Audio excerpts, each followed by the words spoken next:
नमस्ते सदा वत्सले मातृभूमि, जय हिंद दोस्तों। मैं किशन आप सबका स्वागत करता हूं। शुरू करते हैं आज के डिफेंस अपडेट्स को। चलिए बढ़ते हैं पहले डिफेंस अपडेट की तरफ, जो कि भारतीय नौसेना के प्रोजेक्ट 75I को लेकर आ रही है। दोस्तों दरअसल अब इस प्रोजेक्ट 75I में एक और नया मोड़ सामने आया है, जो कि S-80+ सबमरीन्स को लेकर है। दरअसल दोस्तों अब यहां पर कहा जा रहा है कि इंडियन नेवी S-80+ पनडुब्बी को लेकर खुश नहीं है, खास करके इसकी AIP टेक्नोलॉजी को लेकर। और अब दोस्तों भारतीय नौसेना ने L&T और नवंतिया की इस बोली पर चिंता भी जाहिर की है। अब यहाँ पर जो मुद्दा है वो है एयर इंडिपेंडेंट प्रपल्सन यानी कि AIP सिस्टम का, जैसे कि मैंने आपको बताया, क्योंकि ये पनडुब्बी के लिए बहुत ही महत्वपूर्ण टेक्नोलॉजी हो जाती है। आपको मैं बता दूं कि इस प्रोजेक्ट के तहत L&T नवंतिया ने अपनी नई bioethanol stealth technology AIP system को एक गेम चेंजर के रूप में कहा था और उसका खूब पब्लिसिटी भी की। लेकिन इंडियन नेवी तो चाहती है कि एक ऐसा AIP सिस्टम हो जो कि पहले से ही पनडुब्बी में इंटीग्रेट हो। लेकिन दोस्तों स्पेनिश की इस कंपनी ने अपनी इस AIP सिस्टम को, जो लैंड बेस्ड फैसिलिटी है यानी कि जमीन आधारित फैसिलिटी है, वहां पर प्रदर्शित किया, चूंकि इंडियन नेवी को बिल्कुल भी पसंद नहीं आ रहा है। अब यहां पर दोस्तों मैं आपको बता दूं कि इससे पहले भारत ने दोस्तों रशिया और फ्रांस को भी इसी वजह से साइड कर दिया था, क्योंकि उनके पास भी लैंड बेस्ड सुविधाओं पर AIP सिस्टम मौजूद थे, यानी कि उनके पास वर्चुअल रूप में पनडुब्बी पर कोई AIP सिस्टम इंटीग्रेट नहीं था। अब दोस्तों L&T नवंतिया की जो S-80+ पनडुब्बियां हैं, इसमें नो डाउट कि ये जबरदस्त AIP सिस्टम से लैस होंगी, लेकिन 2028 तक ये प्रक्रिया वो पूरी कर पाएंगे। अब यहाँ पर दोस्तों इतना टाइम तो है नहीं कि हम प्रोजेक्ट 75I के लिए 2028 तक का वेट करें। हालांकि देखने वाली बात यह है कि भारतीय नौसेना किस तरीके से इवैल्यूएशन करती है फिर से S-80+ पनडुब्बी का, क्योंकि यहाँ पर एक बड़ा सवाल यही उठता है कि AIP सिस्टम पनडुब्बी पर इंटीग्रेट होना चाहिए। और अगर दोस्तों ऐसा नहीं हो पाता तो ऑब्वियस सी बात है, प्रोजेक्ट 75I की दौड़ में और भी जो दावेदार हैं वो इसमें अब शामिल हो सकते हैं और अपनी क्षमताओं का प्रदर्शन कर सकते हैं। यानी कि L&T और नवंतिया की जो S-80+ सबमरीन का ऑफर है वो अगर खतरे में पड़ता है तो दूसरे दावेदारों के लिए एक बहुत बड़ा ऑप्शन हो जाएगा। चलिए बढ़ते हैं नेक्स्ट अपडेट की तरफ। दोस्तों ब्राजील के नौसेना का एक डेलीगेशन भारत आया हुआ है, जिसमें कि ब्राजीली नौसेना के कमांडर एडमिरल भी भारत पहुंचे हुए हैं। दरअसल ब्राजील की नौसेना के इस डेलीगेशन ने मजगांव डॉक लिमिटेड का दौरा किया है। और दोस्तों ब्राजीली नौसेना के इस डेलीगेशन को MDL शिपयार्ड में जो निर्माणाधीन युद्धपोत हैं, इसके अलावा जो हमारी पनडुब्बी फैसिलिटीज हैं, उनका भी दौरा कराया गया। और ब्राजीली नौसेना के इस डेलीगेशन ने MDL की टीम के साथ बातचीत भी की। और इस बातचीत का मेन फोकस ये था कि दोनों ही नौसेनाओं के बीच, यानी कि भारत और ब्राजील की नौसेनाओं के बीच सहयोग को कैसे बढ़ाया जाए और कौन से ऐसे अवसर हैं जिनका पता लगाया जा सके, जिसमें कि दोनों एक दूसरे के साथ सहयोग कर सकें। अब यहाँ पर प्रॉब्लम पता है ब्राजील के साथ ये है कि ब्राजील स्कॉर्पियन क्लास की पनडुब्बियां इस्तेमाल करता है और भारत के पास 6 कलवरी क्लास की पनडुब्बियां हैं, जो कि स्कॉर्पियन डिजाइन पर आधारित है। ब्राजील को इस बात की टेंशन है कि वो कैसे इनकी मेंटेनेंस कर पाएगा, बाकायदा इसके लिए जो स्पेयर पार्ट्स और जो पुर्जे हैं वो उसके पास मौजूद नहीं है। तो ऐसे में दोस्तों ब्राजील की नौसेना भारत से अपनी स्कॉर्पियन क्लास की पनडुब्बियों के लिए पुर्जे और पार्ट्स खरीद सकती है। इससे ऑब्वियस सी बात है दोनों देशों के बीच द्विपक्षीय रक्षा संबंध और मजबूत होंगे। आगे इसके ऊपर भी एक बड़ी डील हो सकती है।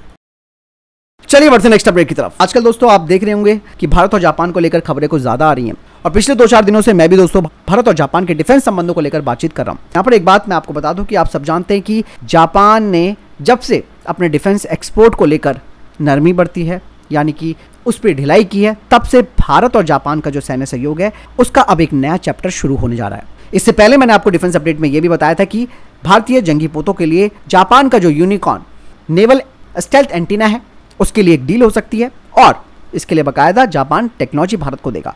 लेकिन दोस्तों यहाँ पे जो भारत की दिलचस्पी है वो अब और ज़्यादा गहरी इसलिए हो रही है जापान के साथ, खास करके उनकी पनडुब्बियों को लेकर, क्योंकि भारत अपने प्रोजेक्ट 76 प्रोग्राम के लिए, जिसमें कि 12 डीजल इलेक्ट्रिक पनडुब्बियां तैयार की जानी है, उसके लिए जापान की विशेषज्ञता को हासिल करना चाहता है। जापान की पनडुब्बियों की तकनीकों में अगर मैं बात करूं तो खास तौर पर मटेरियल और बैटरी मैनेजमेंट जो सिस्टम है उस पर भारतीय नौसेना की खासी दिलचस्पी है, क्योंकि ये पनडुब्बियों को शांत और कुशल बनाते हैं और इस डोमेन में जापान को विश्व स्तरीय प्रतिष्ठा भी मिली हुई है। अब यहाँ पर दोस्तों जापान की प्रॉब्लम भी अब मैं आपको बता दूं कि जापान ने डिफेंस एक्सपोर्ट में जो ढील देने का काम किया है वो तब से किया है जब चाइना का प्रेशर उसके ऊपर ज़्यादा पड़ा। चाइना ने उसको एक तरह से चारों तरफ से घेरने की कोशिश कर रखी है, और इंडो पैसिफिक में आपने देखा होगा कि चाइना की नौसैनिक उपस्थिति बढ़ती जा रही है। दूसरी तरफ जापान इसलिए परेशान है कि लगातार एक्सपेंशन करता जा रहा है चाइना, और उसके लिए एक बड़ा खतरा हो रहा है। तो ऑब्वियस सी बात है जापान को लगता है कि भारत उसका एक मजबूत साझेदार है अमेरिका के बाद, और दूसरा ये कि क्वाड के सदस्य भी हैं दोनों देश, इसीलिए दक्षिण चीनी सागर हो या फिर हिंद महासागर क्षेत्र, ऐसे में दोनों ही देश एक दूसरे का सहयोग करने का पूरा प्लान बना चुके हैं। यहाँ पर दोस्तों एक चीज और मैं आपको बता दूं कि प्रोजेक्ट 75I में पहले जापान के पनडुब्बियों को भी शामिल किया जा रहा था। प्रोजेक्ट 75 जिसके बारे में मैं अभी आपको बता चुका हूं, जिसमें कि जापान की जो एडवांस सोर्यू क्लास की पनडुब्बियां हैं उन्हें भारत खरीदना चाहता था अपने इस प्रोजेक्ट के तहत। लेकिन 2015 में तो जापान का जो डिफेंस एक्सपोर्ट का जो रिस्ट्रिक्शन था वो और ज़्यादा कड़ा था, इसीलिए भारत ने अपने हाथ पीछे खींच लिए, क्योंकि जापान का जो सख्त निर्यात कंट्रोल था यानी कि एक्सपोर्ट कंट्रोल था और जो सेंसिटिव टेक्नोलॉजी है उसे वो शेयर भी नहीं करना चाहता था। लेकिन दोस्तों इस बार ये पूरी हवाएं बदलती हुई दिख रही हैं, जिसमें कि अब टेक्नोलॉजी ट्रांसफ़र पर भी दोनों देशों के बीच समझौते हो सकते हैं और इससे जापान और भारत को एक बड़ा फ़ायदा मिल सकता है चाइना के ऊपर। अब देखना बाकी है कि गहरी होती ये साझेदारी किस मोड़ पर क्या एंगल लेकर आती है और क्या जवाब देती है। बढ़ते नेक्स्ट अपडेट की तरफ। तुर्की दोस्तों पाकिस्तान की बहुत मदद कर रहा है और एक बार फिर से पाकिस्तान को नया बैच मिला है एकेंसी UCAV का, और इन एडवांस ड्रोन्स की डिलीवरी से पाकिस्तान को निश्चित तौर पर एक बड़ी बढ़त भी मिलने जा रही है। तुर्की एरोस्पेस इंडस्ट्रीज के द्वारा विकसित किया गया एकेंसी UCAV एक उच्च ऊंचाई वाला लंबे समय तक चलने वाला ड्रोन है, जो कि सटीक गाइडेड मिसाइलों और निगरानी उपकरणों सहित कई प्रकार के पेलोड ले जा सकता है। और पिछले कुछ सालों से पाकिस्तान ड्रोन टेक्नोलॉजी में इन्वेस्टमेंट कर रहा है, भले ही वो खरीद रहा है इन्हें, लेकिन इतना तो है कि ये भारत के लिए बड़ी टेंशन बन सकता है। मेरा यहाँ पे प्रयास यही है कहने का, जो भी भारत की कंपनियां हैं, जो स्टार्टअप्स हैं, उनको इस बात का ख्याल रखना चाहिए और उन्हें भी एंटी ड्रोन सिस्टम्स को और ज़्यादा एडवांस बनाना होगा। जो कंपनियां ड्रोन्स बना रही हैं उन्हें भी इसी तरीके के ड्रोन्स बनाने होंगे, ताकि जो थ्रेट है उसका मुकाबला किया जा सके। और केवल तुर्की को ही क्यों इस चीज़ में आगे रखा जाए कि वही एडवांस UCAV बना सकता है, भारत भी तो बना सकता है। बढ़ते नेक्स्ट अपडेट की तरफ। भारत की डिफेंस टेक्नोलॉजी फर्म जॉनेट टेक्नोलॉजी भारतीय सेना की क्षमताओं को बढ़ाने के लिए लगातार काम कर रही है। उत्तर प्रदेश में स्थित कंपनी ने हाल ही में इंडियन आर्मी के लिए अपने अत्याधुनिक JF-2 अनमैन्ड एरियल व्हीकल को ऑपरेट करने के लिए एक प्रशिक्षण कार्यक्रम पूरा कर लिया है और ये भारत का पहला fixed wing hand launch stealth UAV के रूप में जाना जाता है। JF-2 का इस्तेमाल सीमा पर खुफिया निगरानी और टोही मिशनों के लिए किया जा सकता है और ये दिन और रात के थर्मल इमेजिंग कैमरों से लैस है, जिससे कि ये UAV बेहतर निगरानी क्षमता प्रदान करता है। इसमें एंटी जैमिंग और एंटी स्पूफिंग विशेषताएं हैं और इसमें क्रैश प्रतिरोधी एवियोनिक्स बे लगाया गया है, जो कि चुनौतीपूर्ण वातावरण में इसकी विश्वसनीयता को और ज़्यादा मजबूत करता है।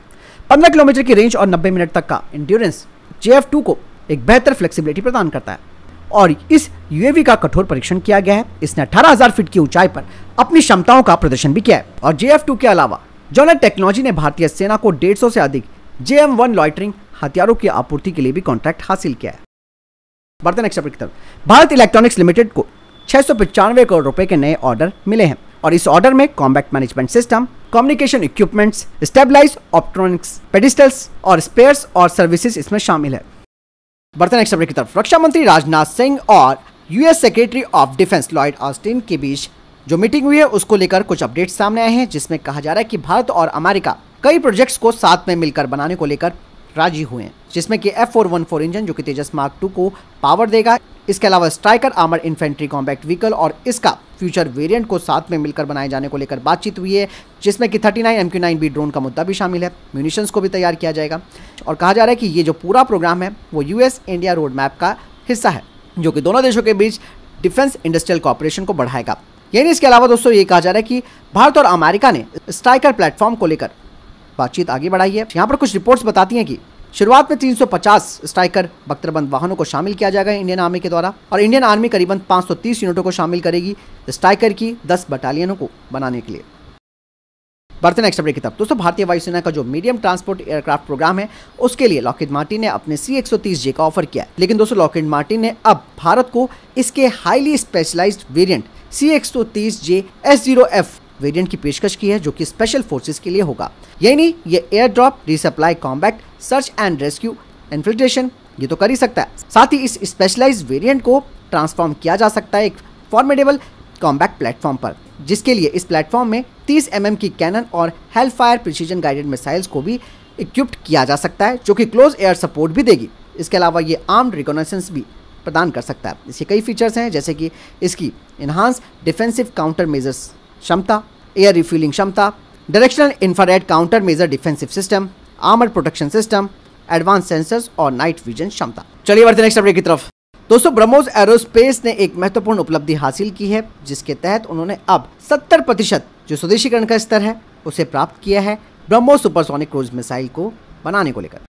बढ़ते नेक्स्ट अपडेट की तरफ। अब सब जानते हैं कि हमारा पड़ोसी मुल्क पाकिस्तान, इसने राफेल फाइटर जेट की डर की वजह से सबसे पहले तो इसने J-10CE फाइटर जेट्स खरीदे ताकि पाकिस्तान भारत के ऊपर डोमिनेट कर सके, खास करके राफेल फाइटर जेट के ऊपर। यहाँ पर मैं आपको बताना चाहूंगा कि पाकिस्तानी एयरफोर्स ने जो 25 single seat J-10CE fighter jets खरीदे थे, उसके पीछे दो वजह थी। पहली तो आप जानते हैं कि राफेल फाइटर जेट, दूसरी वजह थी कि पाकिस्तानी एयरफोर्स के पास जो JF-17 फाइटर जेट है उसकी परफॉर्मेंस काफी खराब है। अब यहाँ पर सिनेरियो बदलता कब है, जब पाकिस्तान कहता है कि वो चाइना के FC-31 फाइटर जेट को ले रहा है। लेकिन दोस्तों यहाँ पर ये जो FC-31 फाइटर जेट है वो 5वीं पीढ़ी का फाइटर जेट है, लेकिन ये पाकिस्तान की ताकत को पूरा नहीं करने वाला है।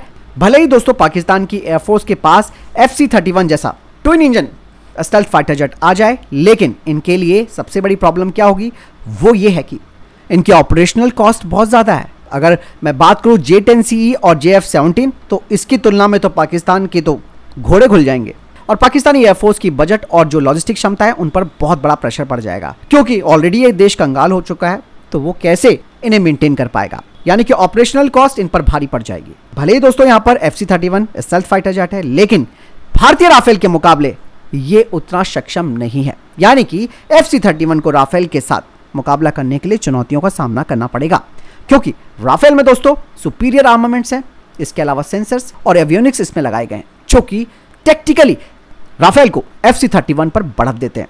और अगर दोस्तों भारत अपने MRFA टेंडर में 114 राफेल फाइटर जेट हासिल कर लेता है, तो नो डाउट पूरा का पूरा जो शक्ति संतुलन है, चाइना हो या फिर आपका पाकिस्तान, वो भारत की तरफ घूम जाएगा। पाकिस्तान ऑब्वियस सी बात है आगे चलकर FC-31 और J-10CE को राफेल फाइटर जेट के खिलाफ ही उतारेगा, लेकिन दोस्तों इंडियन एयरफोर्स की बेहतर क्षमताएं पाकिस्तानी एयरफोर्स पर भारी पड़ जाएंगी, यानी कि पाकिस्तान को अब डबल टेंशन हो चुकी है, एक तो राफेल की, दूसरी FC-31 का खर्चा उठाने को लेकर। और इनके चचा जान तुर्की और इनके भाईजान चीन तो आएंगे नहीं इनको पैसा देने के लिए, ऑलरेडी चाइना पैसा देकर अपना माथा दीवार पर पटक रहा है। फिलहाल इधर तक के टॉप डिफेंस अपडेट। वीडियो के सामने कोई प्रश्न जवाब है, आपका कोई सवाल है, कमेंट सेक्शन में लिखकर जरूर पूछ सकते हैं। वीडियो को लाइक और शेयर जरूर कीजिएगा। जय हिंद, वंदे मातरम।